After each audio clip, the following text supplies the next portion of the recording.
예, 오늘 갈라디아서 8장이 아니지 갈라디아서 3장 8절로 14절 말씀입니다. 다시 한번 인사합니다. 옆 사람에게 사시고 앞뒤 사람에게 사실 때 오후에 뵈니까 참 좋습니다. 인사합니다. 네. 다시 한번 인사합니다. 점심 맛있게 드셨습니까? 예, 오늘도 카레를 너무 잘 맛있게 먹었습니다. 혹시 여러분 모르는 음식점에 가서 모르는 메뉴 가운데 이것을 시킬까 저것을 시킬까 망설이게 되잖아요. 이유는 다른 데 있지 않죠. 이게 맛있을까? 이게 괜찮을까? 그것 때문에 그렇잖아요. 그럴 때는 그냥 우리가 카레 시키면은 여러분 음식점에서 카레 시켜갖고 실패한 사람이 있습니까? 아니에요? 네, 카레가 다 맛있다는 얘기입니다. 이렇게 왠지 아세요? 사랑과 정성이 많이 들어갔어요. 갈게요.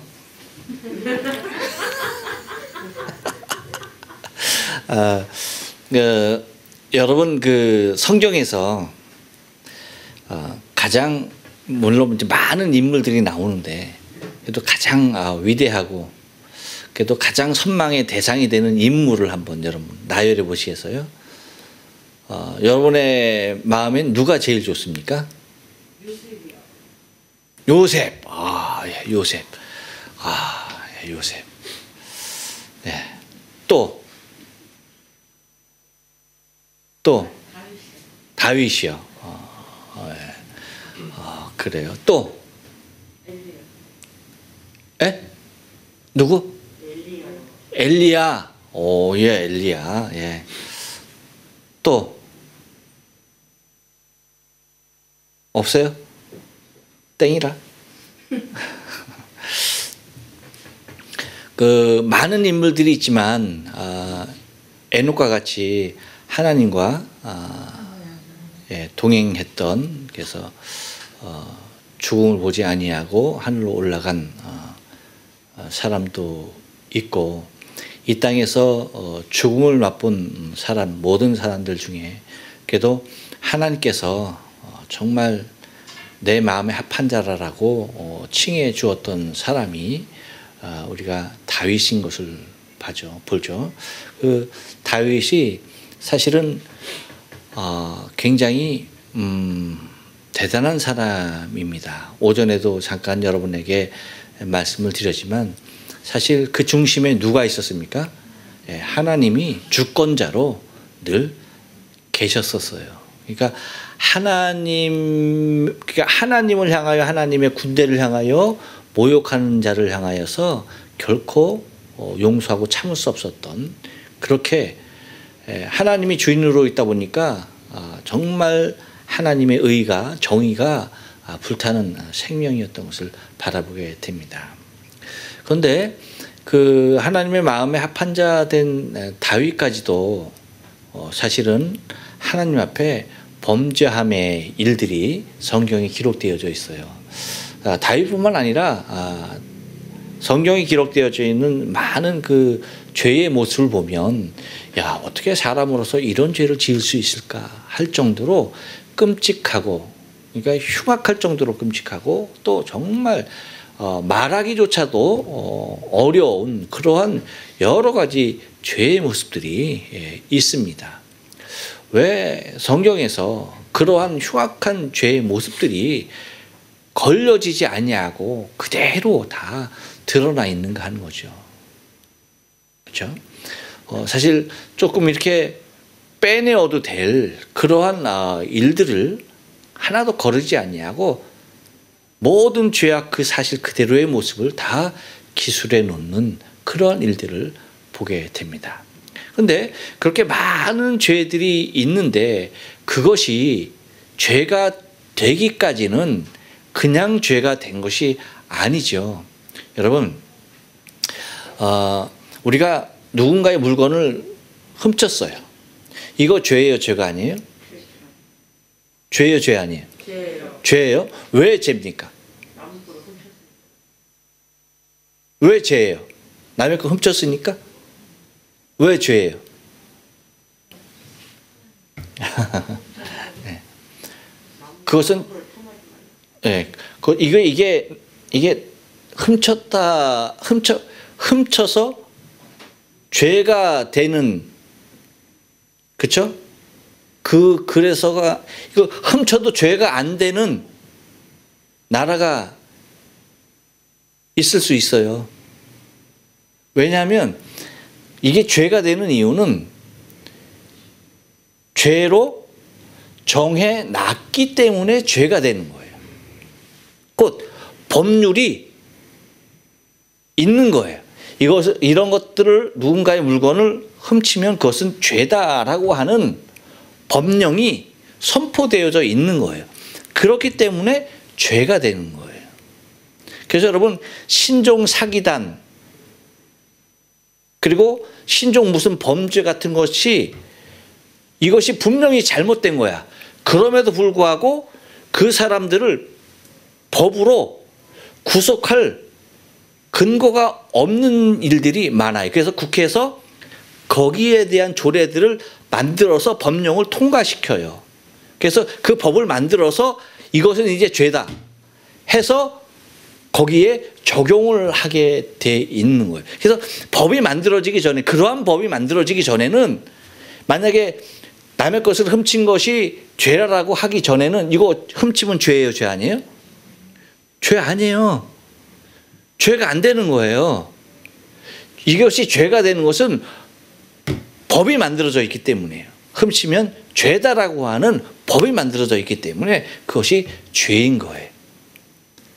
그러니까 법이 있기 전에는 죄가 드러나요, 안 드러나요? 죄라고 얘기할 수가 없는 거예요. 그러니까 여러분, 아담과 하와가 에덴에서 선악과를 따먹죠. 선악과를 따먹는데 그것이 왜 죄예요? 그렇죠. 하나님께서 말씀을 하셨기 때문이에요. 따먹지 말아라 라고 했기 때문에 그것을 그렇게 하면 그것이 죄가 되는 거예요. 법이 있고 그 다음에 거기에 맞지 않은 행동들이 일어날 때 죄가 되는 거예요. 선악과 말고 다른 거 따먹으면 죄예요, 죄 아니에요? 똑같은 열매인데 왜 죄가 아니야? 왜요? 왜 죄가 아니에요, 그건? 네, 그렇죠. 하나님이 금하시지 않았어요. 그렇기 때문에 죄가 안 되는 겁니다. 그래서 하나님께서 우리에게 법을 주셨어요. 그렇죠? 그래서 율법이라고 하는 것을 주셨어요. 너희는 이렇게 살아라. 이렇게 살아야 된다라고 하는 법령을 하나님께서 주십니다. 우리가 이제 그 수요일 날 보는 레위기도 하나님께서 거기 보면 뭐 제사로부터 시작해갖고 여러 가지 것들이 나와요. 그렇죠? 그런데 그것도 하나님께서 그 법을 주셨어요. 이스라엘 백성들에게 주셨어요. 그렇죠? 주셨기 때문에 거기에 근거해서 뭐 하는 겁니까? 하나님 앞에 제사도 하고 또한 거기에 근거해서 내가 행하는 것이 죄가 아닌가 죄인가 한 기준이 선 것이에요. 그러한 법이 하나님께 주신 말씀이 없었으면은 어떠한 기준도 자리하지 않는 거예요. 그렇죠? 하나님께서 법이라고 하는 율법이라고 하는 것을 주심으로 말미암아서 우리의 모든 삶의 행위를 달아보게 하셨던 것을 우리가 바라볼 수가 있습니다. 근데 여러분, 아까 말씀드린 다윗의 경우 정말 하나님의 마음에 합한 바 된 그 사람까지도 하나님 앞에 범죄를 합니까, 안 합니까? 범죄해요. 그렇죠? 하나님께서 다윗이 평생을 전쟁을 하면서 사는 사람입니다. 그렇기 때문에 그의 마음에 하나님의 성전을 그렇게 짓고 싶었어도 전쟁을 통해서 수없이 많은 피를 흘린 사람이라서 너의 그 많은 피를 흘린 손으로는 나의 그 거룩한 집을 지을 수 없다 해서 하나님께서 마음에 합한 자임에도 불구하고 허락을 안 하십니다. 그래서 솔로몬을 통해서 하나님의 전을 짓죠. 그런데 솔로몬이 하나님의 전을 짓기에 짓고도 남을 충분한 건축에 필요한 모든 자재들을 뭐예요? 다 준비를 해놓죠. 엄청난 겁니다. 그러니까 다윗이 전쟁에 나가는 것마다 다 승리를 했어요. 백전백승을 했던 사람이 누굽니까? 다윗이에요. 여러분, 이와 같은 위대한 전사가 나가서 싸워서 그가 승리를 얻을 수 있었던 것은 그에게 한 가지 확신이 있었기 때문입니다. 누가? 하나님이 주권자 되시기 때문에 하나님을 의지해서 나가는 전쟁은 질 수가 없어요. 왜? 전쟁은 누구에게 속한 거라? 예, 하나님께. 전쟁은 여호와께 속한 것이기 때문에 여호와의 이름으로 나가면 반드시 승리한다라는 그 믿음과 확신이 있었기 때문에 다윗은 어떠한 전쟁에서도 결코 패하지 않습니다. 그것이 환경을 보고서 요 전쟁은 나가면 이길 것 같아. 그래서 나가서 싸웠던 것이 아니에요. 가려서 나가서 이겨진 것이 아닙니다. 어떤 전쟁이든 1대 100이라 하더라도 100대 100이라 하더라도 뭐 했던 겁니까? 나가서 싸워서 여호와를 의지해서 싸워서 이겼던 사람입니다. 그러니까 그러한 승리가 있었던 다윗의 모습에 늘 승리하고 있다 보니까 다윗에게 어떤 마음이 듭니까? 이스라엘 백성, 나의 백성들 중에 전쟁에서 나가서 싸울 수 있는 사람이 몇 명이나 될까라고 하는 뭐예요? 인구를 조사하게 합니다. 근데 하나님께서 다윗이 하나님의 마음에 합하고 하나님께서 승리를 주신 이유는 사람의 많고 적음에서 전쟁에 나가서 싸운 것이 아니라 여호와를 의지하는 믿음으로 싸웠어요. 그렇죠? 근데 어떤 생각이 드는 거예요? 사람이 얼마인가? 여호와가 아닌 사람의 숫자에 의지하려고 하는 그 마음이 들었을 때에 인구조사를 하게 되고 하나님께서 그것을 뭐로 보고 여기십니까? 그것을 그의 허물로 여기셨어요. 하나님을 의지하는 마음에서 뭐예요? 인생을 의지하는 마음으로 갔을 때에 하나님이 그를 심판하십니다. 또 그가 하나님 앞에 범죄했던 것이 뭐예요? 예, 밧세바를 범하는 곳에서 이제 그가 하나님 앞에 범죄하게 돼요. 그렇게 하나님의 마음에 합하고 하나님께서 정말 기뻐하시는 자임에도 불구하고 그가 하나님 앞에 범죄하는 일들이 성경에 기록되어져 있는 것을 바라보게 됩니다. 그 모습을 볼 때에 여러분 정말 다윗 같은 사람이라 할지라도 넘어지는 그 모습 속에서 어떠한 인생이 넘어지지 아니할 수 있는 곧 율법 앞에서 그 율법을 온전히 행하며 살아갈 수 있는 사람이 누가 있는가라고 하는 것입니다. 그러니까 율법이라고 하는 것은 율법을 통하여서 하나님께서 우리의 정체성, 우리의 실제적인 모습, 우리가 잊고 살아갈 수밖에 없는 우리의 모습을 율법을 통하여서 우리에게 보게 하시는, 그래서 나의 현주소를 보게 하시는 그 길로서 하나님은 율법을 주십니다. 곧 하나님의 마음이죠. 나는 너희가 이렇게 내 말에 합당하게 살기를 원해 라고 하는 당신의 마음을 어디에다 주신 겁니까?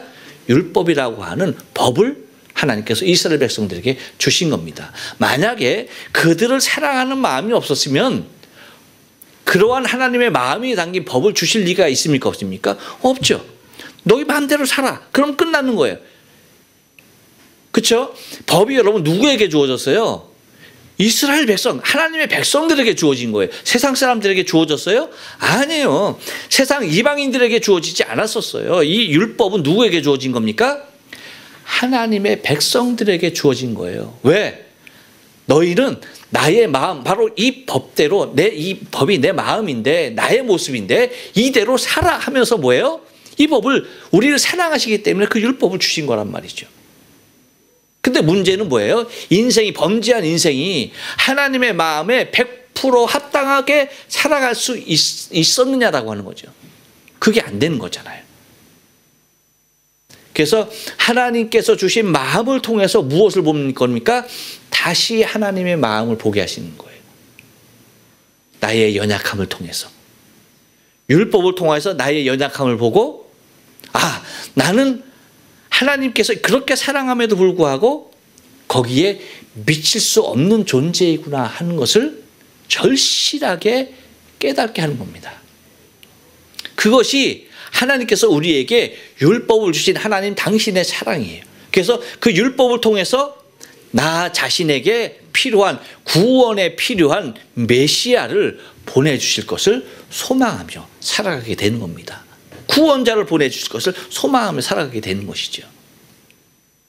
그래서 만약에 하나님께서 율법을 주시지 않았다라고 한다면 이스라엘 백성들은 그러한 소망이 하나님의 마음에 하나님과 같이 하나님의 마음을 전폭적으로 이해하기를 원하는 그 모습으로 메시아를 기다릴 수 있었을까요? 없었던 것이죠. 그 원리를 여러분 우리가 알 때에 이제 이 갈라디아서에서 얘기하는, 그래서 아브라함을 통해서 이스라엘 백성들을 선택하시고 그 이스라엘 백성들의 시조가 되는 아브라함이 어떠한 모습으로 하나님 앞에 의롭게 여겨졌는지에 대한 모습을 거론함을 통하여서 그가 율법으로 말미암아 행함으로 말미암아서 그것에 완벽했기 때문에 하나님께서 의롭다 취한 것이 아니라 아예 우리의 선조를 부르실 때에 그가 하나님을 의뢰하는, 하나님을 믿는 그 믿음이 하나님 앞에 의롭게 여겨졌다라고 하는 그 사실에 대하여 뭐 하는 겁니까? 거론하고 있는 거예요. 그래서 아브라함이 율법이 아닌 믿음으로 하나님 앞에 의롭다함을 얻었는데 그들의 후손인 우리 이스라엘 백성들이 무엇으로 의롭다함을 얻으려고 해요? 율법의 행위로 의롭다함을 얻으려고 하는 그 잘못된 하나님의 온전한 사랑을 제대로 받아들이지 못하는, 왜 받아들이지 못했다고 그랬어요? 나 자신의 하나님의 의가 아닌, 그렇죠? 율법을 통해서 하나님의 의가 아닌, 하나님의 그 사랑이 아닌 나 자신의 육신적인 의를 드러내려고 했기 때문에 복음과 율법이 서로 대립하는 모습으로 보였다라고 지난주에 말씀을 드린 거예요. 그렇죠? 그러니까 율법과 복음은 절대 대립하는 것이 아니고 율법이 있어야만이 어디로 넘어갈 수 있다? 복음의 필요성, 복음이 필요한 것을 절실하게 느끼게 된다 라고 말씀을 드렸습니다. 그래서 오늘 그 8절 말씀을 보면 그렇게 얘기하잖아요. 또 하나님이 이방을 믿음으로 말미암아서 의로 정하실 것을 성경이 미리 알고 먼저 아브라함에게 복을 전하되 모든 이방이 너로 말미암아서 복을 받으리라 하였으니 라고 얘기해요. 그래서 아브라함을 축복하는 자를 뭐하게 해요? 축복하고, 그렇죠? 내가 너를 저주하는 사람을 어떻게 하겠다? 저주하겠다라고 말씀하셨잖아요. 그러니까 아브라함이 하나님 앞에 믿음으로 의롭다 얻었으니까, 그렇죠? 믿는 자에게 하나님의 의로 칭해 주시는 그 모습의 원리를 얘기하고 있는 것을 바라보게 됩니다. 그러므로 믿음으로 말미암는 자는 믿음이 있는 아브라함과 함께 복을 받느니라 라고 얘기합니다. 그래서 분명히 정의합니다. 율법으로 말미암아서 행함으로 의롭다 하는 것이 복이 아니라 아브라함과 같이 믿음으로 말미암는 것이 복이다 라고 말씀하는 거예요. 그래서 여러분, 믿는 자가 그래서 복되다라고 하는 것이 다른 것이 아닙니다. 그렇죠? 믿는 자가 복되다라고 하는 것이 다른 것이 아니고 행하는 자가 복되다라고 얘기하는 성경이 있습니까? 아니죠. 행함으로는 우리의 의를 드러내는 것이 아니라 우리의 불의를 밝히는 모습이다라고 하는 겁니다. 근데 인생들이 어느 길로 갑니까? 그래서 10절에서 말하기를 무릇 율법의 행위에 속한 자들은 저주 아래 있나니라고 얘기합니다. 그러니까 율법을 통해서는 무엇을 알게 된다? 내가 죄인인 것을 알게 되는 거죠. 다시 말하면 죄인이라는 것은 나는 저주 아래에 있는 자라는 사실이에요. 그래서 이 저주 아래에 있는 나를 구원하기 위해서 나무에 달리는 그 저주를 누가 받으신 겁니까? 예수님께서 받으신 거죠. 그래서 나무에 달린 자는 저주받은 자라 일컬으리라라고 하는 그 말씀 그대로 뭐예요? 우리가 율법으로 하면서 내가 저주 아래에 있는 자인 것을 하나님께서 긍휼히 여기셔서 저주 아래 있는 나를 건지시기 위하여서 저주의 십자가를 당신의 아들로 지게 하신 것이 복음이라는 겁니다. 그러니까 내가 저주 아래 있는 것을 무엇으로 알 수 있는 거예요? 율법으로 알 수 있는 거예요. 율법으로. 그래서 기록된 바 누구든지 율법책에 기록된 대로 온갖 일을 항상 행하지 아니하는 자는 저주 아래. 그러니까 이 율법대로 행하지 아니하는 자는 뭐예요? 저주 아래 있다. 근데 우리가 율법대로 행해요, 못 행해요? 못 행하니까 바로 우리는 어디에 있는 거다? 저주 아래 있는 자다라고 그렇게 말을 하는 겁니다. 그래서 11절에서 또 하나님 앞에서 아무 율법으로 말미암아 의롭다 되지 못할 것이 분명하니, 그러니까 어떠한 율법으로도 하나님 앞에서는 의롭다 할 육체가 있다 없다? 없다. 어떠한 육체든지 아까 말씀드렸잖아요. 모세란다. 누구지?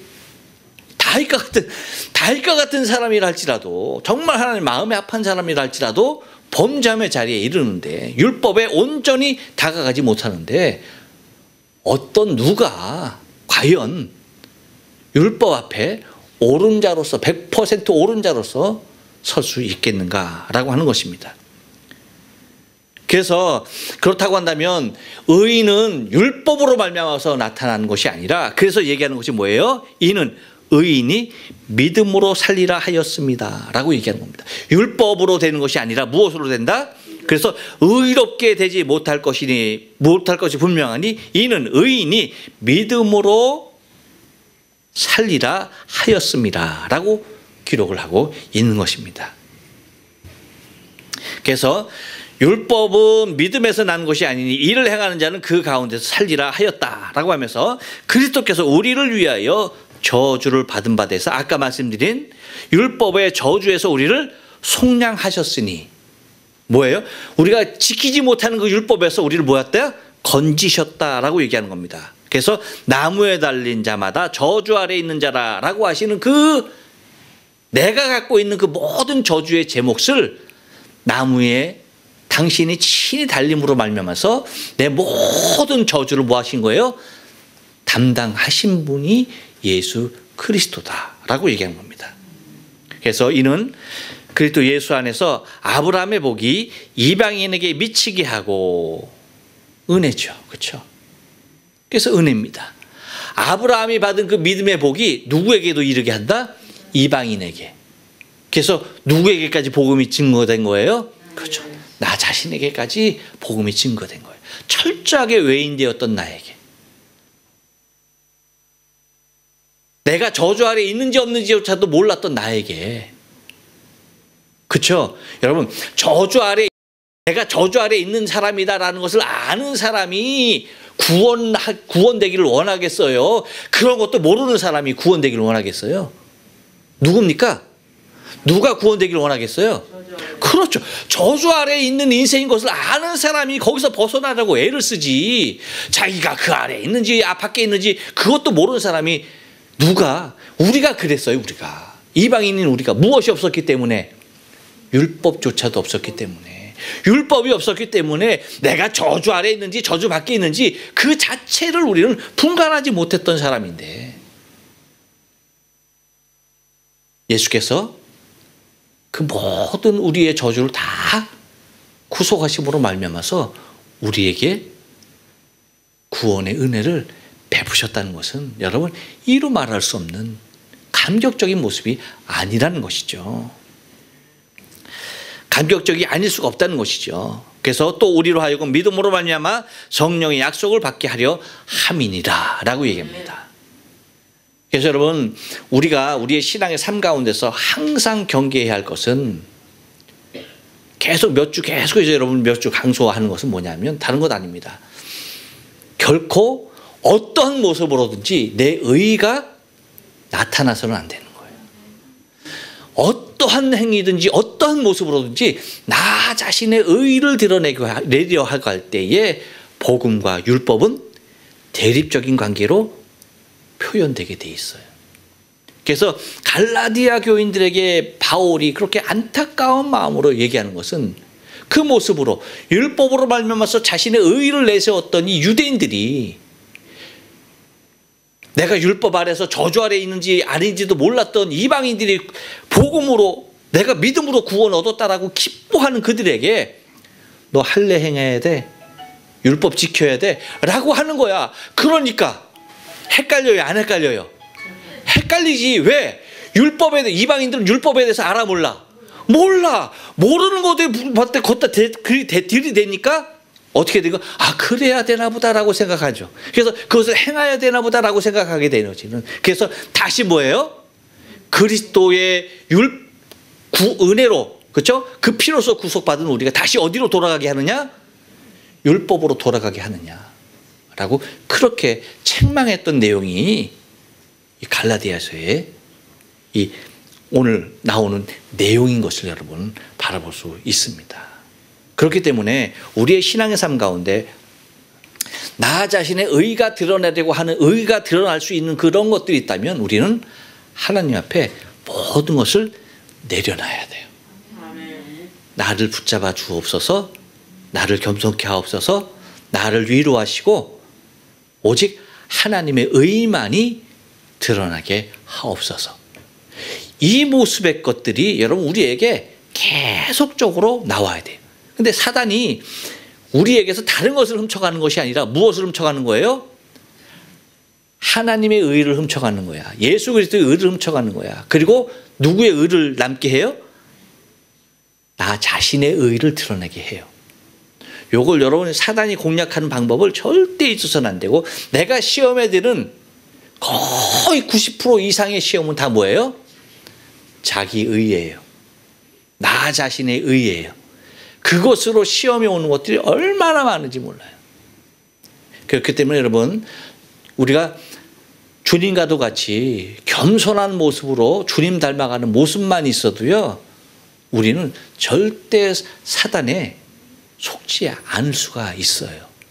근데 그 모습이 없이 나 자신의 의를 드러내려고 하는 율법적인 행위로 나는 이것도 했어, 저것도 했어, 이렇게 나는 이렇게 올바로 라고 드러내려고 하는 순간 뭐예요? 내 자신은 넘어지는 자의 반열 가운데 서게 된다는 사실을 잊지 말아야 돼요. 갈라디아 교회 얼마나 아름다운 교회인데, 교회가 이렇게 와야 되어지고 무너지게 되어지고 서로 분쟁이 일어나게 되는 이유가 다른 것이 아니고 곧 나 자신의 의를 율법적으로 주장하려고 하는, 복음 앞에서 율법적으로 돌아가려고 하는 그 모습에 잘못된 길들을 지적하고 있는 것을 바라보면서 우리의 신앙도 예수 그리스도의 피로써 구속을 받은 우리인 것을 알고, 나의 공로 나의 의는 아무것도 없습니다. 내 삶을 통해서 오직 주님만이 영광 받으시옵소서 라고 하면서 하나님의 의가 우리 안에 날마다 드러나며 하나님의 주권이 내 안에 날마다 실현되는 삶이 저와 여러분의 신앙의 삶 되어지길 주님의 거룩하신 이름으로 축원합니다. 기도하십니다.